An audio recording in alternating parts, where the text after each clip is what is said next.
Physical refining செய்யப்பட்ட SKM Purna rice brand oil. வணக்கம். செய்திச் சுருக்கம். வேளாங்கண்ணியில் திரண்ட கூட்டம், சர்ச்சுக்குள் TVK கோஷம்.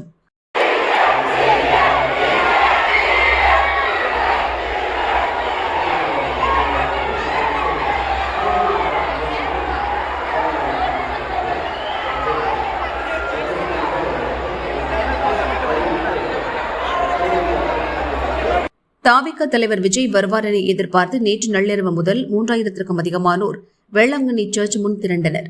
சுற்றுப்பகுதிகளில் இருக்கும் வீடுகள், கடைகள், மொட்டை மாடிகளில் இடம் பிடித்து TVK என கோஷம் எழுப்பியபடி இருந்தனர். 3 மாவட்டங்களிலிருந்து போலீசார் பாதுகாப்பு பணியில் குவிக்கப்பட்டனர்.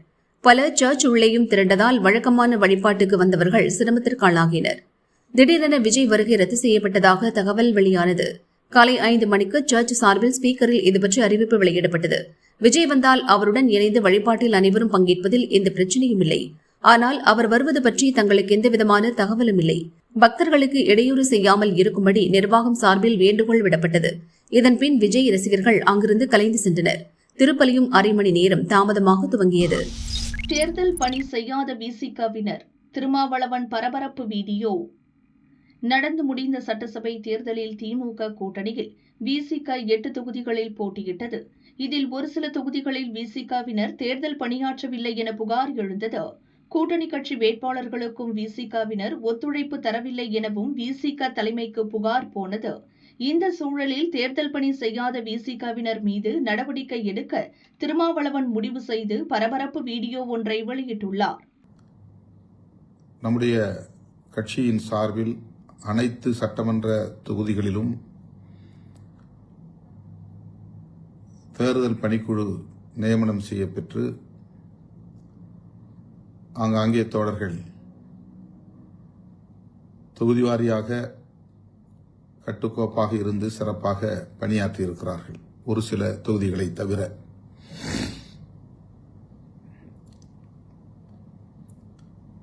அது தொடர்பான தகவல்கள் திரட்டப்பட்டு வருகின்றன.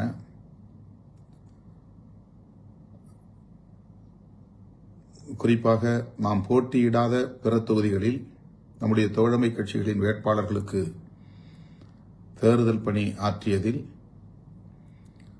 ஒரு சில தொகுதிகளில் இருந்து தோழர்கள் ஒற்றுமையாக இருந்து பணியாற்றவில்லை என்கிற தகவல்கள் வந்துள்ளன. அது குறித்து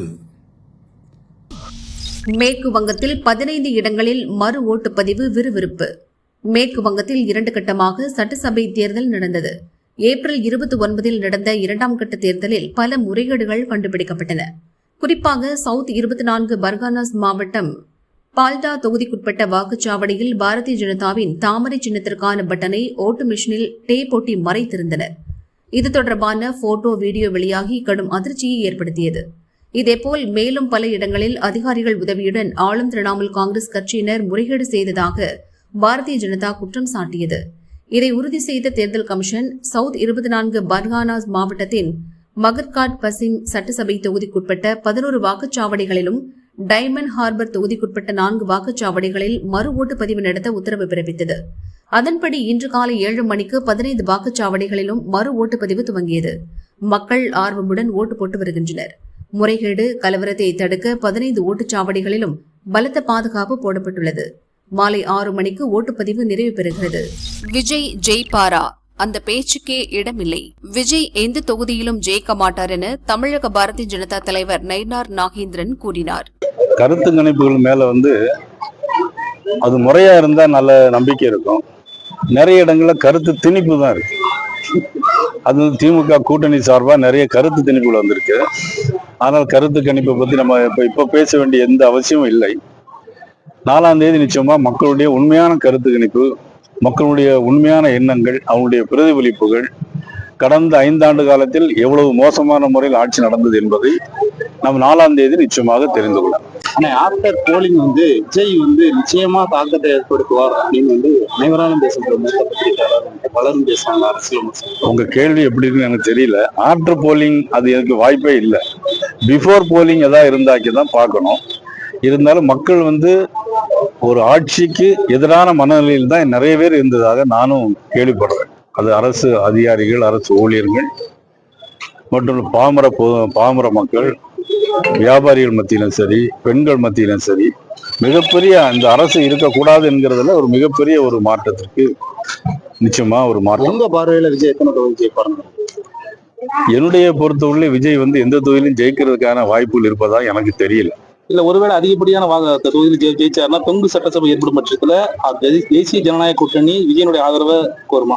நிச்சயமா அவரு அதிகப்படியான தொகுதியில ஜெயிக்கிறதுக்கான வாய்ப்பே கிடையாது, அதுக்கான பேச்சே இல்லை. ஆனா என்ன, இன்னைக்கு வந்து அறிவாலயத்துல அமைச்சர்களை சந்திச்சதும் அடுத்த கவர்மெண்ட் கனெக்ட் பண்ற மாதிரி, அமைச்சரவை ரெடி பண்ற மாதிரி ஒரு இது ஓடிட்டு இருக்கு. தாவேக்காவும் ஒரு சைட்ல பாத்துக்கல, அவங்களுடைய கூட்டணி அமைதியா இருக்கு.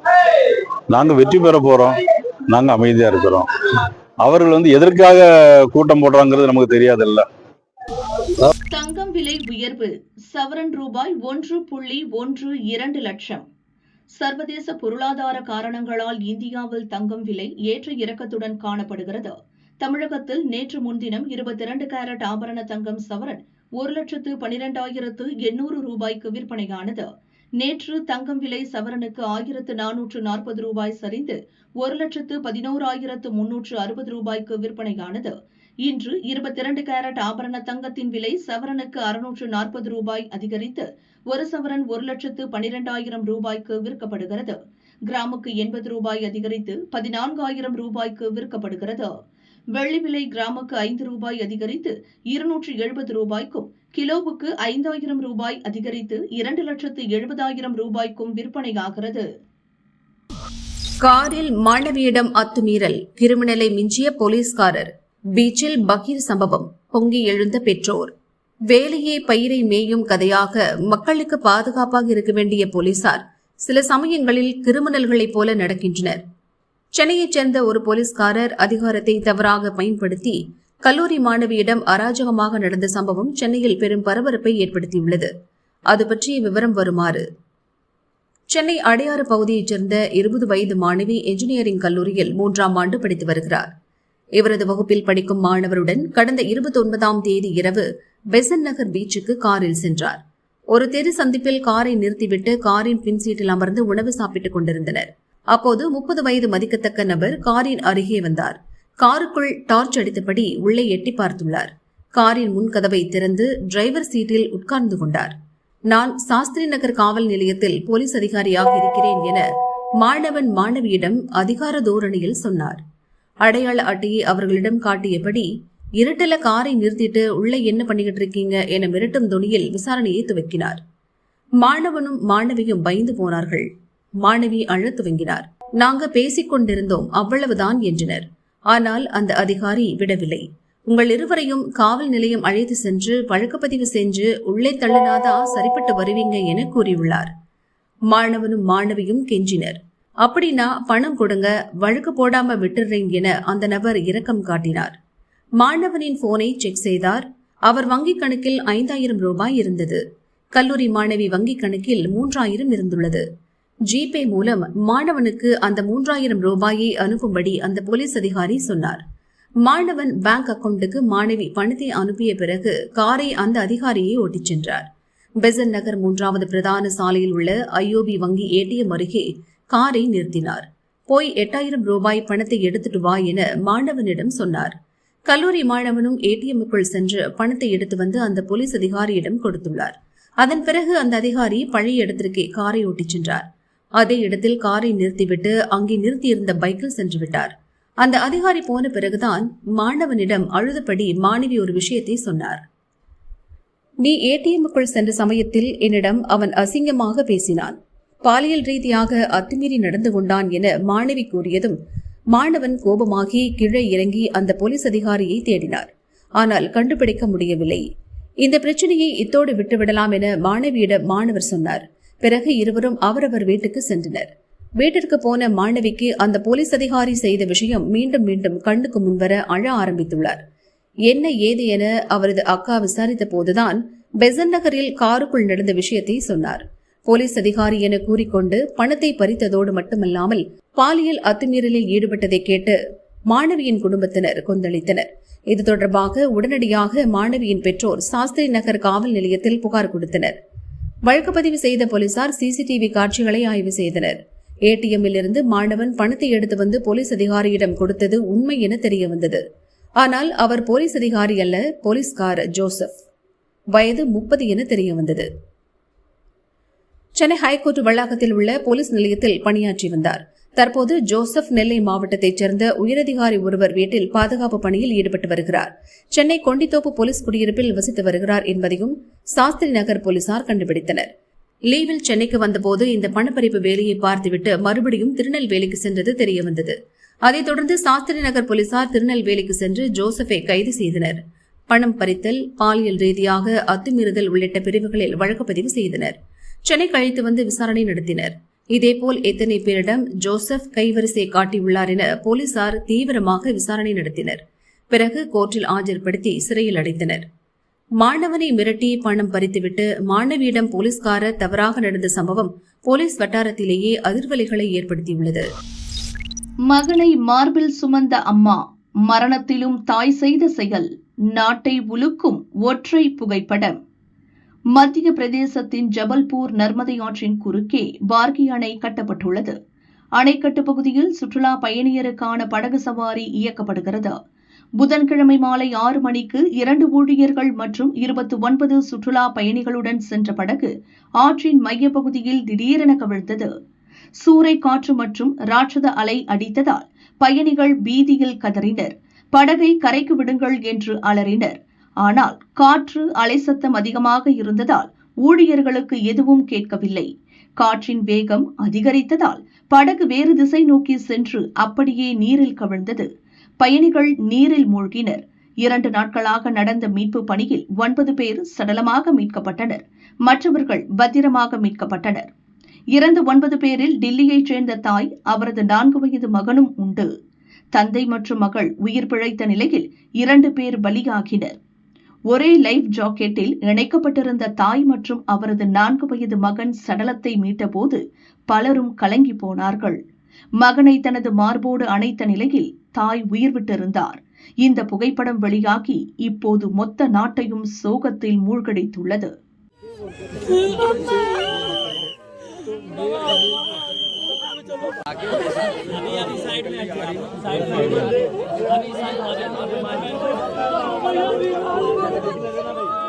இந்த கோர சம்பவம் தமிழகத்திற்கும் மிகப்பெரிய சோகத்தை தந்துள்ளது. காரணம், இறந்த 9 பேரில் தமிழகத்தைச் சேர்ந்தவர்கள் 5 பேர். இப்போது இறந்த தமிழர்கள் 5 பேரின் பின்னணி பற்றிய தகவலும் வெளியாகி நெஞ்சை உலுக்கி போட்டுள்ளது. திருச்சி திருவெரும்பூர் அருகே உள்ள நவல்பட்டு பகுதியைச் சேர்ந்தவர் காமராஜ், வயது 38. மத்திய பிரதேசத்தில் உள்ள துப்பாக்கி தொழிற்சாலையில் பணியாற்றி வந்தார். இவருடைய மனைவி கார்குழலி, வயது 38. இவர்களுக்கு 11 வயதில் புவீந்திரன், 5 வயதில் தமிழ்வேந்தன் என 2 மகன்கள். இந்நிலையில் காமராஜ் வீட்டுக்கு அவரது மைத்துனரான திருப்பூர் மாவட்டம் தாராபுரம் மூலனூரைச் சேர்ந்த ஐடி ஊழியர் தனது மனைவி சௌபாக்கியம், 12 வயது மகள் தமிழினியா, 7 வயது மகன் மயூரான் ஆகியோருடன் விருந்துக்கு வந்திருந்தனர். புதன்கிழமை சுற்றுலா செல்ல முடிவு செய்து நர்மதா ஆற்றுக்கு வந்தனர். அங்கு சக சுற்றுலா பயணிகளுடன் காமராஜ் மற்றும் பரிமேல் அழகர் ஆகிய 2 பேரின் குடும்பத்தினரும் படகு சவாரி சென்றபோதுதான் கோர விபத்து நடந்தது. இதில் காமராஜ், அவரது மனைவி கார்குழலி, இளைய மகன் தமிழ்வேந்தன், பரிமேல் அழகரின் மனைவி சௌபாக்கியம், மகன் தமிழ்வேந்தன், மயூரான் ஆகியோர் பரிதாபமாக இறந்தனர். பரிமேல் அழகரும் அவரது மகள் தமிழினியா மற்றும் காமராஜரின் மகன் புவீந்திரன் ஆகிய 3 பேர் மட்டுமே உயிர் தப்பினர். இந்த தகவலை அறிந்த காமராஜ், பரிமேல் அழகர் குடும்பத்தினர் கதறி எழுதனர். 4 சுற்றுலா வேன், சரக்கு லாரி அடுத்தடுத்து பயங்கர மோதல், 27 பேருக்கு சோகம், ராசிபுரத்தில் அதிர்ச்சி. தருமபுரி மாவட்டம் பாப்பிரெட்டிப்பட்டி அடுத்த பள்ளிப்பட்டியைச் சேர்ந்த 15 பேர் சுற்றுலா வேனில் தேனி மளிகை கருப்பசாமி கோயிலுக்கு சென்றனர். சாமி கும்பிட்டுவிட்டு நேற்று இரவில் சொந்த ஊருக்கு மீண்டும் புறப்பட்டனர். நாமக்கல் மாவட்டம் ராசிபுரம் அடுத்த பாச்சலில் உள்ள மேம்பாலத்தில் வேன் சென்றபோது முன்னால் சென்ற இன்னொரு சுற்றுலா வேனை டிரைவர் முந்த முயற்சி செய்தார். அப்போது பின்னால் வந்த இன்னொரு சுற்றுலா வேன் பயங்கரமாக மோதியது. இதில் 3 வேன்களும் ஒன்றோடு ஒன்று மோதி சேதமடைந்தன. 3 வேன்களின் கண்ணாடிகளும் நொறுங்கின. தேனியிலிருந்து பள்ளிப்பட்டு திரும்பிய வேனில் இருந்த 5 பெண்கள் உட்பட 15 பேர் காயமடைந்தனர். சம்பவ இடத்திற்கு வந்த போலீசார் காயமடைந்தவர்களை மீட்டனர். மேம்பாலத்தில் விபத்து நடந்ததால் மற்ற வாகனங்களுக்கு மேம்பாலத்தில் ஏற தடை விதிக்கப்பட்டது. சர்வீஸ் ரோடு வழியாக வாகனங்கள் திருப்பிவிடப்பட்டன. அப்போது மேம்பாலத்திற்கு கீழே சர்வீஸ் ரோடுக்கு திரும்பும் பகுதியில் இன்னொரு கோர விபத்து நடந்தது.